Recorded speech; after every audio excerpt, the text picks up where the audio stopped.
tempted to skip over, but not so fast. There's some really interesting stuff in here. I know it's been a little while, right? Maybe not since Numbers have we had a chapter like this in Joshua chapter 12, where you've got so many names, so many Hebrew names, and it's just kind of one of these days where it's just kind of like put Pastor AJ in front of Dr. Seuss and see if his tongue can keep up. So I'll try. But, like I say, it's no one's pronouncing him right anyway. It's no one had tape recordings of what they were saying. So, yes, but here we are. It's an account. It's a recollection. It's a summary. We're taking a step back. Last time we saw the conclusion of all this warfare in the promised land of Canaan. And now it's an account looking back. Now, just who did we defeat? And my goodness, in the span of 5 years, they seem to have defeated a lot of people. But so we're looking at these and we see some patterns, though. And this is a really good chance if you happen to have a chance to listen to this while you have a map in front of you, of a Bible map, maybe in front of your Bible. Really good episode to pull that map out and try to follow along. So joining us today, this is actually really exciting. Maybe even more exciting than the fact that we're on chapter 12. We've got the Reverend Marcus Zill as our guest today, I believe, making his Thy Strong Word debut, but no stranger, of course, to the airwaves of KFUO because he is the host of the LCMS U program, the Student Union, which airs weekly Wednesdays at 2 o'clock Central. He's the director of campus ministry for the LCMS. Welcome, brother. So good to have you on. I was delighted to see your name up on the list of upcoming guests. Wow. So it's great to have you. Absolutely. It's great to be with you. It's actually not my debut. I think I've been on once or twice before. Oh, fantastic. In the pre-AJ era. And they gave me something. I remember looking at, hey, I wonder what I got this time. Last time it was, I think I get like Matthew 8 or something. I'm like, oh, how are we going to limit this to an hour? And then I'm looking at this going, man alive. It looks like we're getting ready for the Super Bowl. And there's two teams, and they each got like 11 or 12 players on each side. And you can't tell on that. I mean, this is wow. Your intro was great in that regard. We just don't, just a public service announcement. We don't want anybody to be trying to drive and looking at a map. Oh, that's right. That's right. Yeah, maybe not the best episode for listening to while in the car. But I mean, well, officer. I'm sorry. I'm trying to figure out where Gad was and Manasseh on this map, but that's anyway, right. No, that's right. Yeah, Google Maps isn't going to help you in this regard, right? Yeah, no, it's great to be with you, but you're right. This is it's kind of a giant summary of where we're at, and I noticed that this is a stunning analysis, I'm sure, but chapter 12 is right in the middle of chapter 24 chapters of Joshua, so right in the middle of this book. It's like we've got okay. Here's the checklist of how we're doing so far and who we've taken out, and then as you get to chapter 13, it's kind of like okay, what's still on the to-do list here? Right. Yeah, no, that's very good. It does set us up for chapter 13, right? And we're going to see that in chapter 13, we kind of get back into like a narrative mode. So, I mean, this is kind of more like a list, but when we get into chapter 13 next time, it's, the thing that's going to happen is we're going to have this statement of, hey, yet there remains very much land to possess. And so, it's not really going to make sense, at least it wouldn't have made sense anyway, to the Hebrews who originally heard chapter 12 and 13 to go and talk about all the land that wasn't conquered yet until we understood, okay, now hang on, what did exactly they conquer, and by implication, which did we not? So it's setting us up well said there. It's almost as we like God said, I know this is all inspired, but even this is going to be a little tough for them to follow. So let me back up and say, but it kind of is fitting with this is how God does things. That the history matters, the names matter, just like with the genealogies. That exactly. Even though it's going to be impossible for us, not just me and you, but like everybody, to figure out, okay, who are all these people and who are the Hivites, and what was their relationship with everybody else or whatever. But it does demonstrate that our Lord is a Lord of history. Yes. This isn't just a narrative, as nice as narratives are, especially for discussions on the radio. Yep. But our Lord is a Lord of history, and he is preparing the way ultimately for his stepping into the middle of the time and history that he's created, in a time and a place, and among good guys and bad guys, and the nation of Israel, the people of Israel, as well as their enemies, to fulfill his will in the person of Jesus. Well said. Well said. Those are two really good points. That yes, I mean, it's not just a narrative that we have in Joshua; it's a historical narrative. So we shouldn't be surprised if there's historical lists peppered in there, here and there, because it is all just history. It's stuff that really happened, and demonstrating, as you were saying, that God is the Lord of history. Whenever you stop and reflect and summarize, you are giving glory to God, because you're saying, hey, look, all the stuff he said he was going to do. Well, hey, look, go down the list. He did it all, right? So this is an important thing. And that's, as you were saying, why we see this again and again in Scripture. I mean, why is there a Deuteronomy, right, before they go into the promised land, right? Well, because Moses is recounting and summarizing everything with the people before they go in. And, why is there, as you were mentioning, why is there a genealogy at the very beginning of Matthew, which I was just actually looking at the genealogy yesterday. I got to say, there's more to that than people think. It's kind of like a Rosetta Stone. The more you dive into that, when you, not that we're here to, somebody should say, hey, they're trying to talk about Matthew to get off of Joshua. No. We're trying to. There is always more. And the genealogy, the more you look at Matthew 1, it's the perfect way to start. To start the book of Matthew, just as Joshua 12, even though it's a little bit tough, especially without a map and trying to figure out who's doing what and which side who's on and who's running an out pattern over here and who's blocking for who. The bottom line is that Joshua 12 is a perfect summary at this point in the middle of what's taken place and who's been defeated. And I think most interestingly, who it is that has defeated them, because that is the ultimate point, I think, of this chapter is who is doing what and for what purpose. Exactly. Very good. Very good. Well, as you were saying, lest someone accuse us of stalling for time when you talk about Matthew, we should just go ahead and dive into this. We would never stall.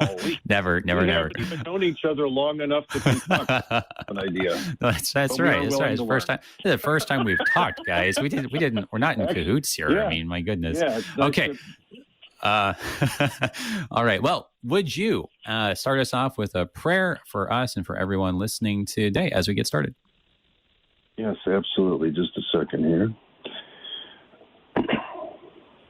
Almighty and everlasting God, mercifully look upon our infirmities. Stretch forth the hand of your majesty to heal and defend us and guide us, even as you did your holy people throughout the Old Testament and throughout the book of Joshua as they went forth into Canaan. Through Jesus Christ, your Son, our Lord, who lives and reigns with you in the Holy Spirit, one God, now and forever. Amen. Amen. Amen. Thank you, brother. Okay. Well, so the ESV is helpful in that it breaks it down into two paragraphs. I mean, really, because very naturally, just look at the language itself. They are kind of like two lists, really. And so it makes sense to kind of read them as units, but there are just so many names that we are unfamiliar with that it might help to break it down just a little bit more. And so I'm going to kind of try. Come on, you're the one. I noticed that you're the one with the linguistics degree, so you should be able to. Handle all these names.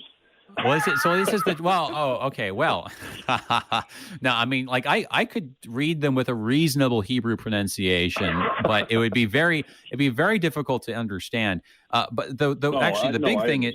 The bigger thing is, honestly, it's kind of a weakness then, because I can tell you all about how these words fit together and the different grammatical constructions, but historical stuff, the historical stuff, that's honestly not my strong suit. So I'm just playing. I always tell people I'm simultaneously serious and silly. So usually, and not in that order. So well, anyway. I think you're seriously silly.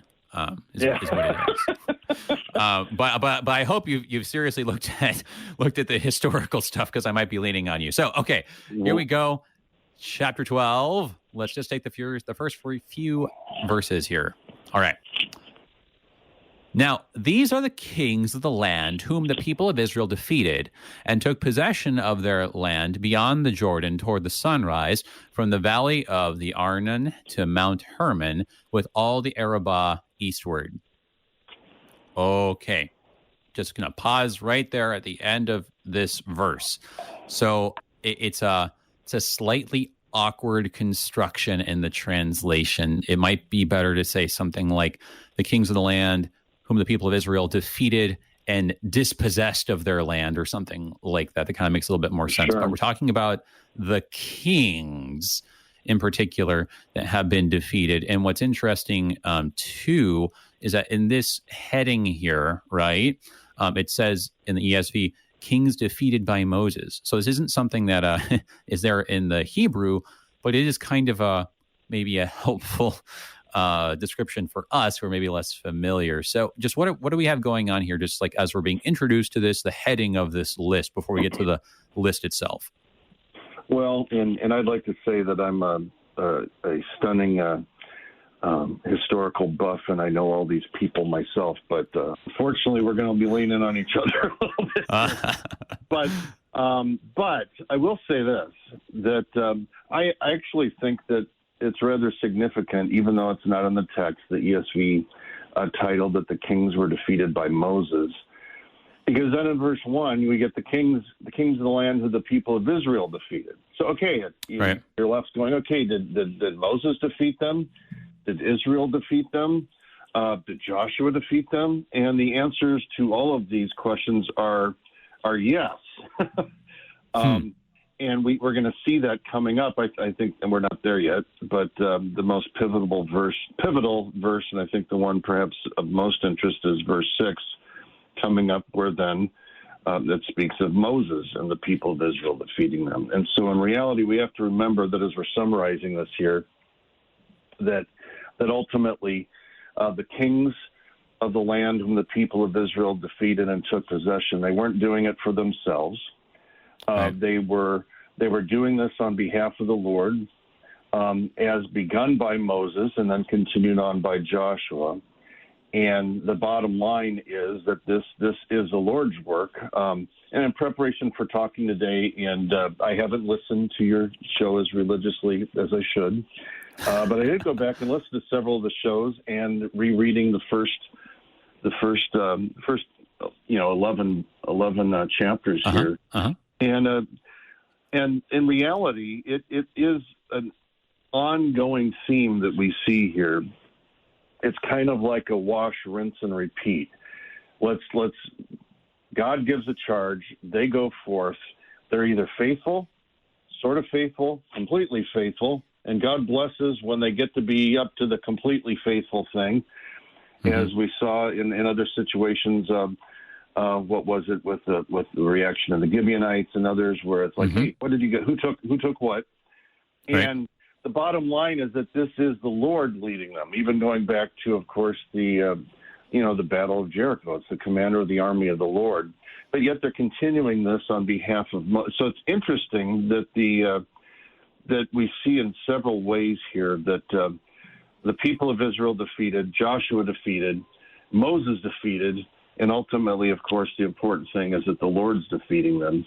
And yes. But they're all intertwined here as if they're all one and the same, and because in that sense, they, in essence, are doing this all on behalf of the Lord. I really appreciate the way you just broke it down there. Yes. In verse 6, as you were saying, that's when we get the statement that the ESV is kind of going with as a title here. Sure. In verse 6, it says, Moses, the servant of the Lord, and the people of Israel defeated them, right? And so Moses gets the clarifying mention there at the end. And so that's what they've gone and done. But as you were saying, the important thing here isn't really that, like, okay, these are the these are the guys that, Moses defeated, and these are the guys that Joshua defeated. And you're like, oh, well, who's the more impressive general here? Was it Moses or Joshua? I don't know. Joshua, he really mopped them up. So that's not the point, right? It's not a comparison, actually. So it's kind of weird because the headings in the ESV then are like kind of helpful, but they might throw you off if you're not thinking of it the way that we're tracking here. It's not really about who defeated who as much as it is like, hey, look, God has, because really it's God, as you were saying, God working through us. God has given into the possession of the people of Israel like so much land, we have to break it up into pieces here. Like the list would be too long, even by Hebrew standards, if we just listed everything. And so we're stopping and we're taking a look at this chunk of the land and this chunk of the land. So actually, what might be more helpful as a heading would actually be to break it down according to what parts of the land we're talking about, though that's harder because we don't know, but to kind of briefly sketch it out, because I'm terrible with geography too. But the idea here, when you see this phrase beyond the Jordan in verse 1 of the line beyond the Jordan, this is actually very helpful. And I didn't know this for a long time. And once I learned it, I was like, oh my gosh, that makes so much more sense. Beyond the Jordan is a technical term. It's a technical term. And it's because it's used, it's technical in this sense. It's used from a very particular perspective, right? Because when you say on the other side of the Jordan, that kind of assumes that we're talking about like, us being on this side of the Jordan. So like what side of the Jordan are you on when you're saying this?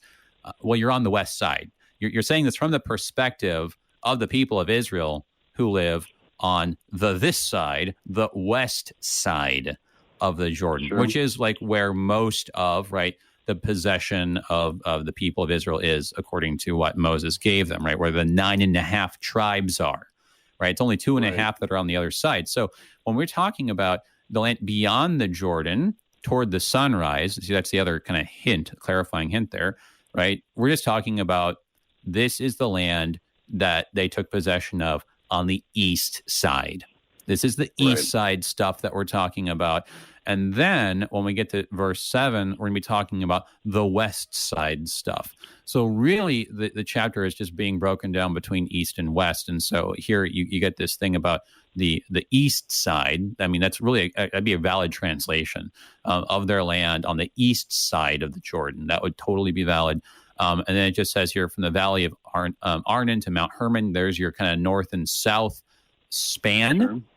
And then it says then from the valley of from the valley of Arnon to Mount Hermon, and then with all the Arabah eastward, that's just kind of going out further east, showing you to the extent that they've gone. So that's our way of kind of like drawing a box around the stuff to the east that they've conquered. Well put. I don't know if I can add anything to that, but yeah, God is drawing us the map right here of what this is. And of course, sunrise is in the east. Right. So it's beyond the Jordan, along the horizon to the east. And he draws a fitting map so that we can look at it while we're not driving. Yeah, exactly right. Yeah, I know. And as you mentioned, the sunrise, often in the Bible, actually, and this is kind of actually true of just both Hebrew and Greek, at least of the biblical sort. There's not necessarily like dedicated words for east and west and stuff. You just talk about sunrise, and so everything's kind of oriented according to the sunrise. And so you see this in both like the Old and the New Testaments. Then that if you ever do see in your English translation the words east or west, they're probably just translating sunrise for you to kind of make it easier. But yeah, literally, this is just sort of on the other side of the Jordan toward the sunrise. But you can think of it as Trans-Jordan towards the east, and that's actually one maybe last point. Sometimes you might hear, and this maybe in a biblical context or maybe even in geopolitical context today. You might hear people talking about the Trans-Jordan and the Cisjordan. Those are terms that are sometimes used in this context and in others. And Trans-Jordan just means like trans, right? Other side, right? Beyond the other side. this is the east side again. And then Cisjordan would be this side, the close side, the west side again. So just kind of orienting ourselves. And those are kind of just general things that help you understand a lot of kind of how the Bible talks about geography, the way that we're thinking of things. And if I could just add to that, as someone that, even though I worked for the Synod as a director of campus ministry, I live in New Mexico and have spent all of my ministry out in the West, in Wyoming and Montana, now New Mexico. And you live in California, right? Yeah. When you go out west, and people know this because St. Louis is a gateway to the West. Yep. And the app, when you don't have maps per se, and you can't, hit a Google Apps or whatever, Google Maps on your phone, right. What did people do even 150 years ago in our own country? They would have Independence Rock in Wyoming. They would talk about, when you got to the Death Valley. Why would they call it Death Valley? Because nothing was growing there. And so these were markers that when that even we did, we're used to that. You see this coming up. We've got this river, that river. So in terms of, this is just what people do when they don't have access to maps, is they use things to mark their directions and their boundaries. Yeah, that's well said. And I have a, there are some weird people like myself that tend to think of everything in terms of cardinal directions. But I tell you, when I tell people, I don't think you're weird. But maybe others do. Well, my experience, yes, no denying that. But in my experience, like when I tell people, like, oh yeah, it's in the northwest corner of the building, or it's like in the southeast corner of the basement, nobody knows what I'm talking about. Everyone gives me a blank stare. Like, you have to give them relative terms. I mean, it's only when you're in Google Maps mode that you can even think that way. So yeah, very relatable, very relatable. All right, but lest we only make it to the first verse before our break, let's go ahead and take the rest of this paragraph. So this is all the East stuff, East Jordan stuff. Here we go. Here's the list. Verse 2. Sihon, king of the Amorites, who lived at Heshbon and ruled over Aroer, which is on the edge of the valley of the Arnon, and from the middle of the valley as far as the river Jabbok, the boundary of the Ammonites, that is, half of Gilead, and the Arabah to the sea of Kinneroth eastward, and in the direction of Beth Jeshimoth to the sea of the Arabah, the Salt Sea, southward to the foot of the slopes of Pisgah. And Og, king of Bashan, one of the remnant of the Rephaim, who lived at Ashtaroth and at Adrei, and ruled over Mount Hermon and Salakah, and all Bashan to the boundary of the Geshurites and the Maacathites, and over half of Gilead to the boundary of Sihon, king of Heshbon. Moses, the servant of the Lord, and the people of Israel defeated them. And Moses, the servant of the Lord, gave their land for a possession to the Reubenites and the Gadites and the half-tribe of Manasseh. So I tried to make it clear through my inflection there. There's actually only two. I was impressed. That was great. There's actually, it really helps, like when you can like try to read it with the right kind of tone and stuff. But like there's only two kings actually, right? I mean, it's just Sihon and Og. Right. And everything else is just kind of a clarifying what land they actually dispossessed them of. Right. So if you stop and you notice that those are the kind of the things in bold, it'd actually be nice if you just kind of went through and kind of bolded things when you're translating this stuff. That should sound familiar. Because, when we remember, right, when they were rolling into Jericho, right, and Rahab talks to them, what she say, right, back in, what was this, like chapter 4 or something, she's like, hey, we heard what y'all did to Sihon and Og, right? I mean, so like this is the word that keeps getting out, right? And the people of Ai are like scared because it's like, hey, we know what they did to Sihon and Og. So this is the pair, all right? And more can be said, and we will say more, Lord willing. But let's take our short break here, everybody. We're looking at Joshua chapter 12 here on Thy Strong Word. We'll be right back.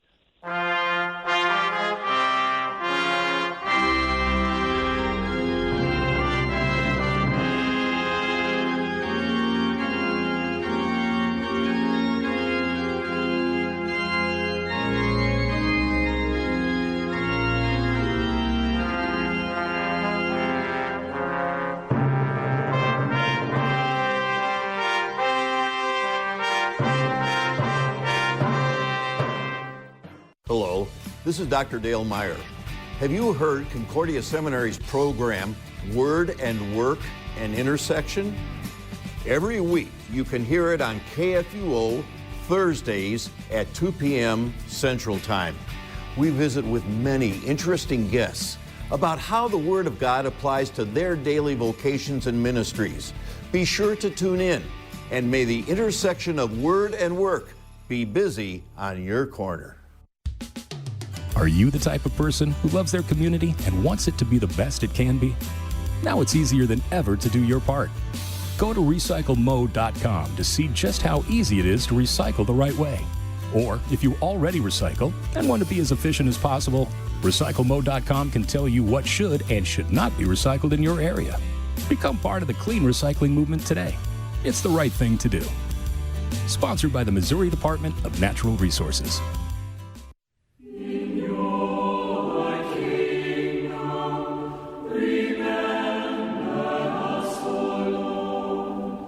Sung blessings are like sung prayers.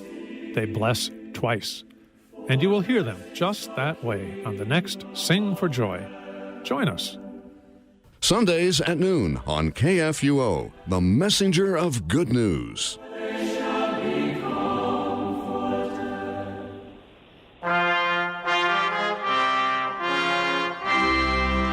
Welcome back, everybody, to Thy Strong Word.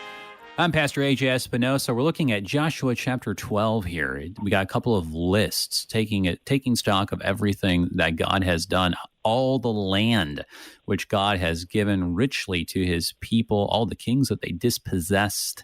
We're looking at all this stuff, kind of trying to get sense of the language, the geography, the situation here.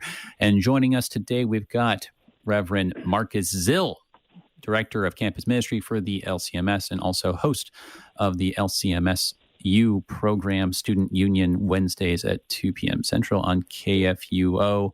I want to make sure to extend an invitation, as always, to our live listeners. If you are listening live and you are staring at that map, you can call. We'll struggle with the map together. So 1-800-730-2727. If you're in St. Louis, 314-821-0850.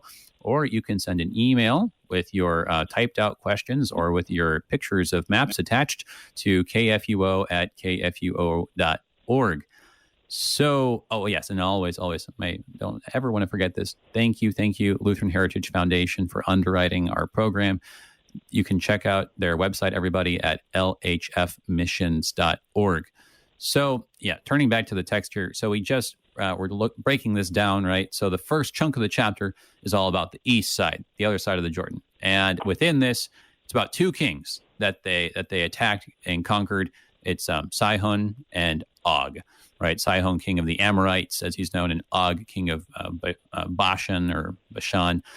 These are the two guys that they defeated, and we recall this actually back from Numbers is where this is all recounted. If you recall back to Numbers that we read several months ago, back in like Numbers 21 and like 24, and then towards the end, this is where the stuff gets talked about.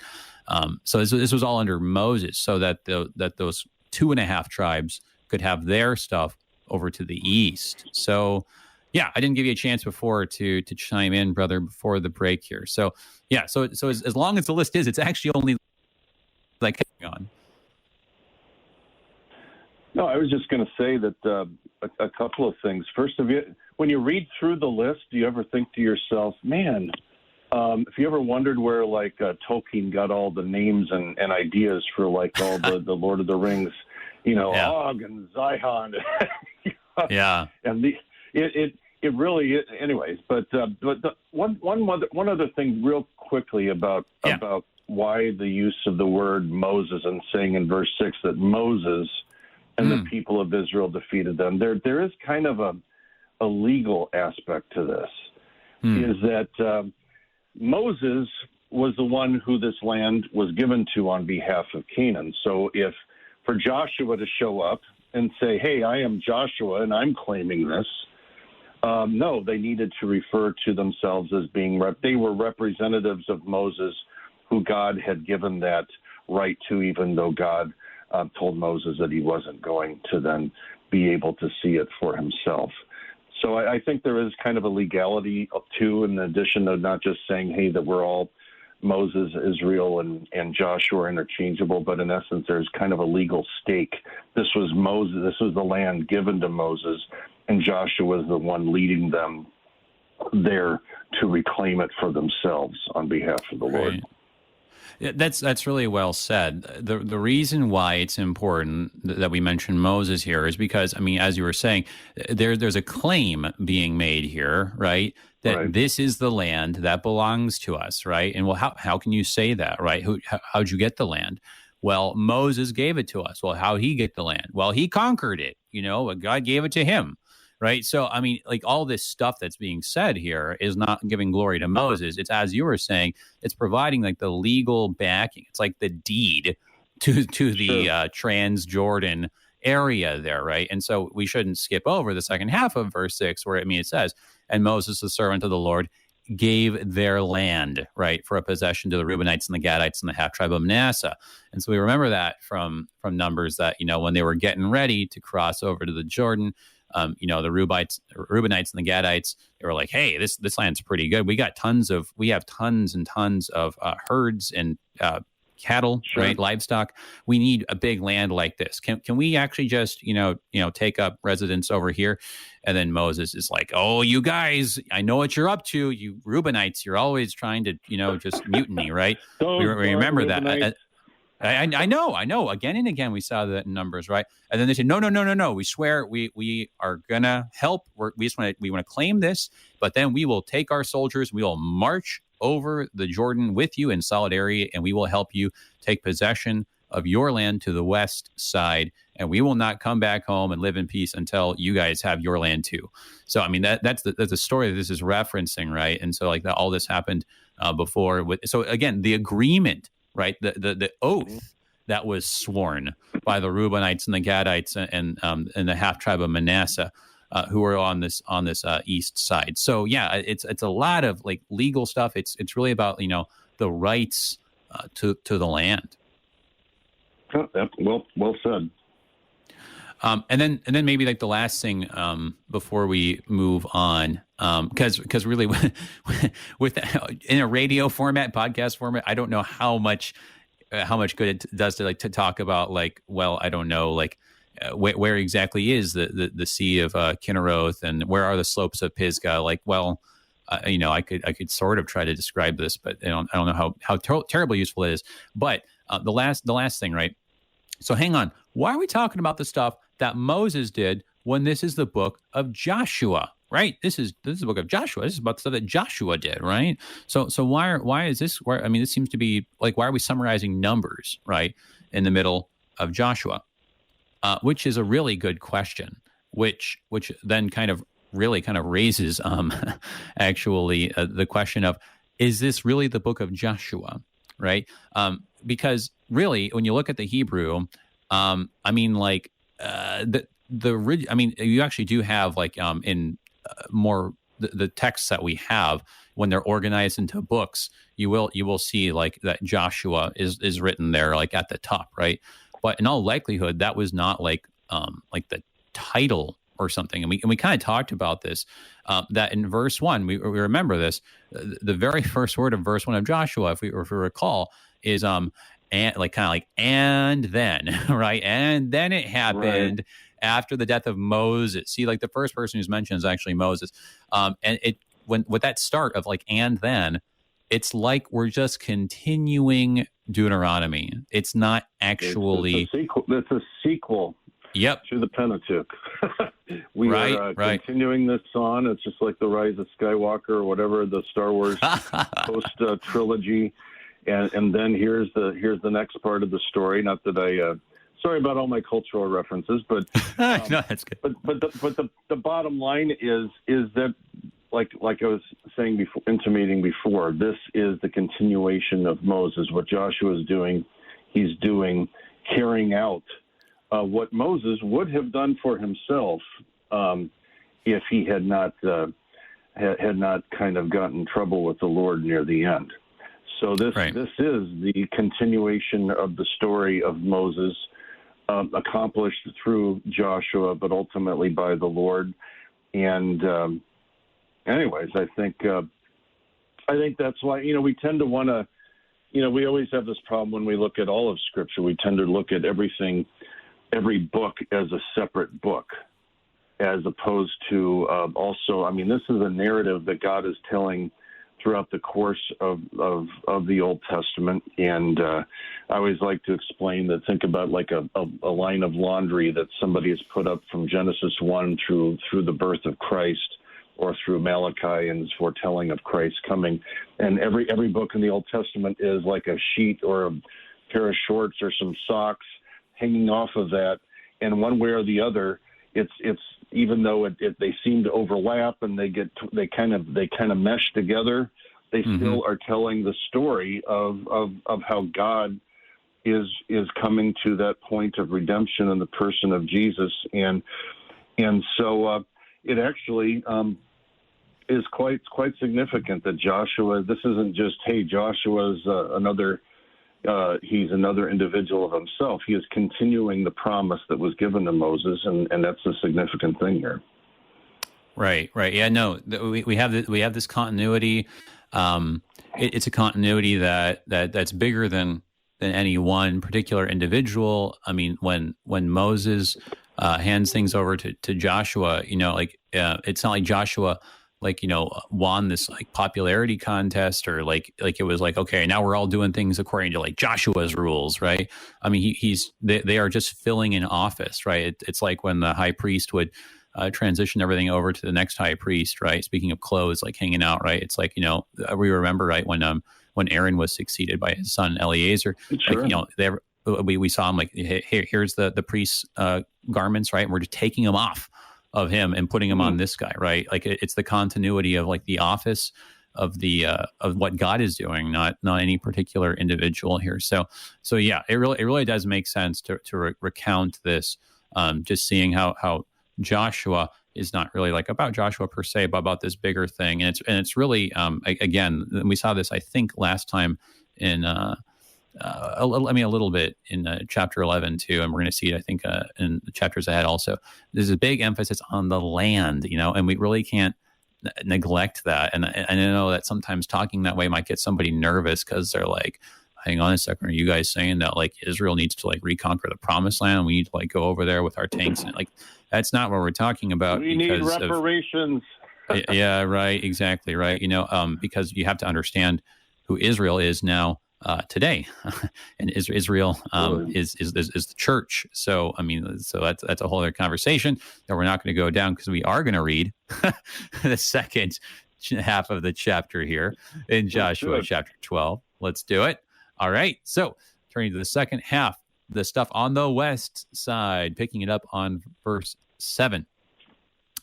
And these are the kings of the land whom Joshua, the people of Israel, defeated on the west side of the Jordan, from Baal-Gad in the valley of Lebanon to Mount Halak that rises toward Seir. And Joshua gave their land to the tribes of Israel as a possession, according to their allotments in the hill country and the lowland and the Arabah and the slopes and the wilderness and the Negeb, the land of the Hittites, Amorites, the Canaanites, the Perizzites, the Hivites, and the Jebusites. The king of Jericho, 1. The king of Ai, which is beside Ethel, 1. The king of Jerusalem, 1. The king of Hebron, 1. The king of Jarmuth, 1. The king of Lachish, 1. The king of Eglon, 1. The king of Gezer, 1. The king of Debir, 1. The king of Gader, 1. The king of Hormah, 1. The king of Arad, 1. The king of Libnah, 1. The king of Adullam, 1. The king of Makkedah, 1. The king of Bethel, 1. The king of Tappuah, 1. The king of Hepher, 1. The king of Aphek, 1. The king of Lasharon, 1. The king of Madon, 1. The king of Hazor, 1. The king of Shimron Meron, 1. The king of Aksheph, 1. The king of Tanakh, 1. The king of Megiddo, 1. The king of Kadesh, 1. The king of Jokneam in Carmel, 1. The king of Dor and Nephath Dor, 1. The king of Goyim in Galilee, 1. The king of Tirzah, 1. In all, 31 kings. Well read, my friend. You practiced that. I had to a little bit. Yeah. Yeah. But yeah, so it's interesting, right? This list, I hope that, like, by the way, I was reading it, like, this could kind of become obvious, but last time we weren't counting, right? Because we kind of already knew that there were 2, and it was obvious. Like we were saying before, like back in chapter 9, like you mentioned earlier, the Gibeonites, right? And they show up and they're like, because guys, we heard what you guys did to Sihon and Og. Everyone's talking about it, right? And it was back in actually chapter 2 with Rahab, where she's like, everyone here in Jericho's. The word spread even without Twitter back then, apparently. Yeah, I know, right? Yeah, somehow they communicated without social media. How did they do it? They had they had this Grapevine app. That's what it was. It was there's some other app they had. Yeah, but yeah, so yeah, there was only 2. It was kind of obvious, but here we're actually counting, right? And so we have like this number, like 1, that keeps occurring after all the names. I mean, like it's so the idea is like like you say 1, and that's when you add another finger, like as you count on your fingers. And believe it or not, actually, ancient peoples had a very interesting way of counting on their fingers, where you could count to at least 100 on your fingers. Is a combination of using like your joints and your knuckles and stuff. But like, so you could like keep doing this, and you could count to 31 like this. And so the idea is like, hey, let's count. And so you see that in the second half, it's a little bit different, right? Because there's not as much of a description of like, okay, yeah, so it's up to this border and that border, and then over this way, then like the slopes over here, and right. It's just we're kind of just straight counting in this one, and then we get to that end figure, which is kind of like the payoff thing. In all, 31 kings. So I mean, the second half of the chapter really. It's a very particular way of counting everything up quite literally, and it leaves certainly an impression. But early on in the second half of this chapter, in verse 7 and 8, we do kind of get the, in the hill country and the lowland, you kind of get the overview of the east side from 30,000 feet, if you will, and then we zero in on these 31 kings. But yeah, it very much is like, it's like a checklist. We're not very good with this today, but you can just imagine the oral history at play here of grandmas and grandpas teaching their kids, okay, let's count them now. Let's count all of we were 31-0 that year. Let's count all of our victories. In the preseason we took out, there go 1, 2, and so you have this checklist, but it's like even here God recognizes, let me give them a 30,000 viewpoint of the geography, and now we're going to focus on these kings. And we have a God of specificity. Anybody that thinks that God is not detailed, there aren't too many details. This is awfully detailed. Yes. I bet even those people didn't. I bet even the people of Israel didn't. I bet you think that they knew every last one of these 31. Probably not. But God did, and that's what matters.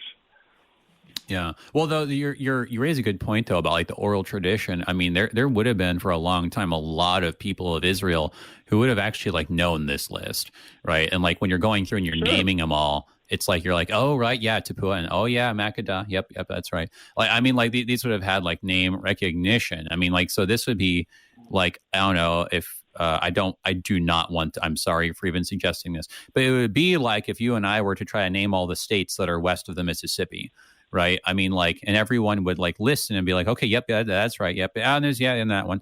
And then we would like count as we're going on. It's like, hey, how many states are there west of the Mississippi? And of course, the sad thing is in 2020, no one would ever do this because you would just Google the question, right? And so no one would, anyway, no one just like you're like, hey Siri or whatever, and like you just get the answer or something, right? Sure. But that's what they're doing, right? They're like counting, like, wow, just so how you would many? Remember, okay, if you could remember, hey, there's 23 of them or whatever it is. Then if you get to 21, you're like, okay, there's two more I'm not thinking of. But you got to keep in mind here that these were promises. Many of these many of the old timers that were a part of, because not all this happened like in one day. This is a summary chapter, but they had been, a lot of this had been promised to them that this is where they were going. And perhaps they had been speaking of these places and these kings, long before they even arrived. So perhaps many of these were well-known places and well-known kings that they were recalling.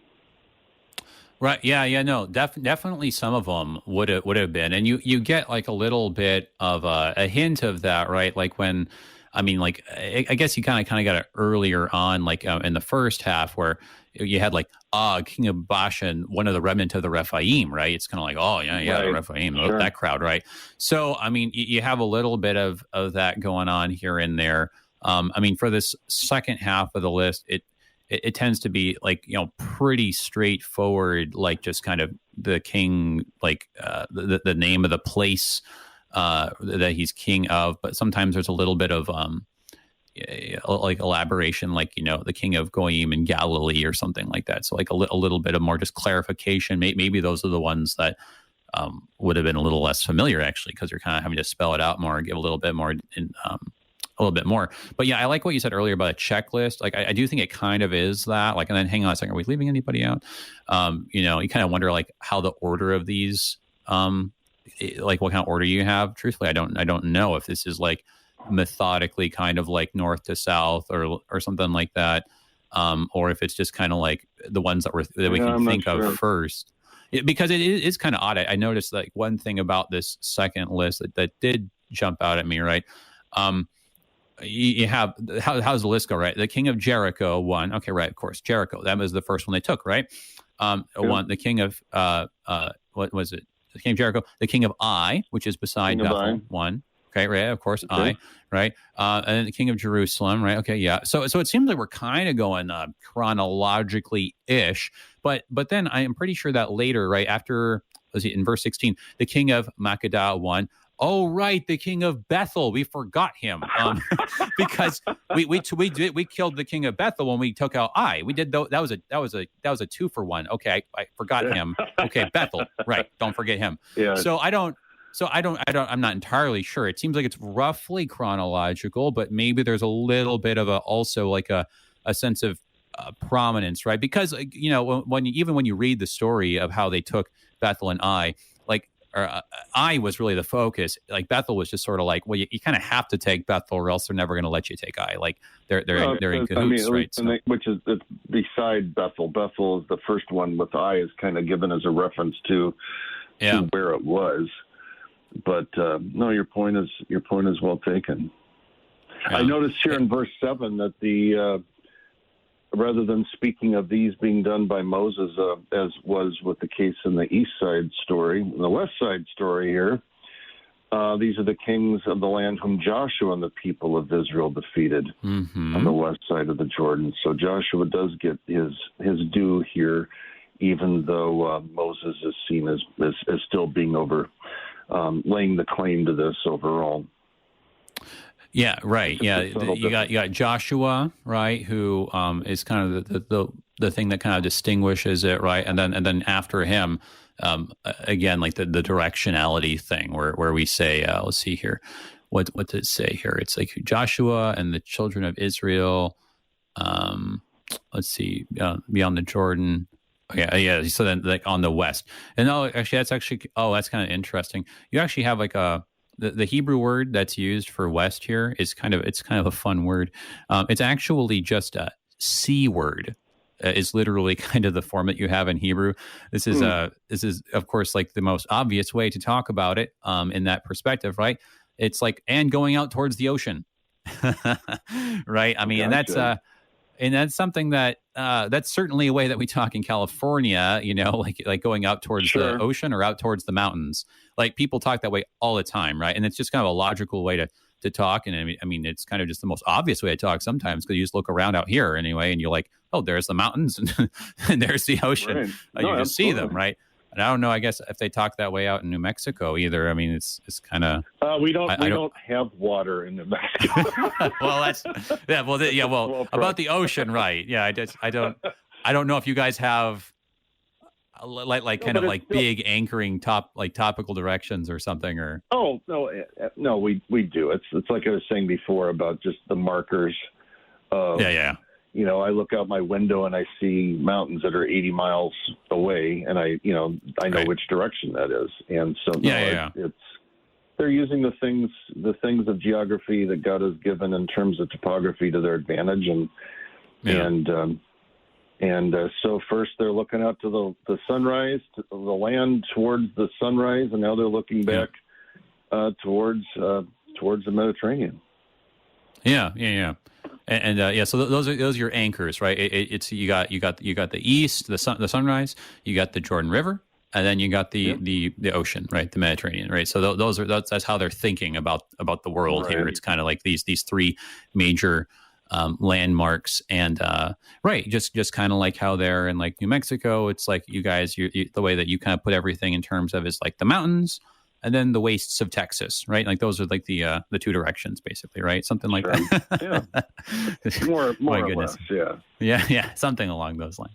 But yeah, so we do have, as you mentioned though, in verse 7, you have like a little bit of the description about kind of like, okay, like these are the lowland and the Arabah, the slopes and the wilderness, and then the Negev, kind of a couple of things to kind of anchor things, but it's just that the land that's west of the Jordan is just so well defined, just because it's between the Jordan and the Mediterranean. I mean, it's just like between the bodies of water. It's kind of obvious.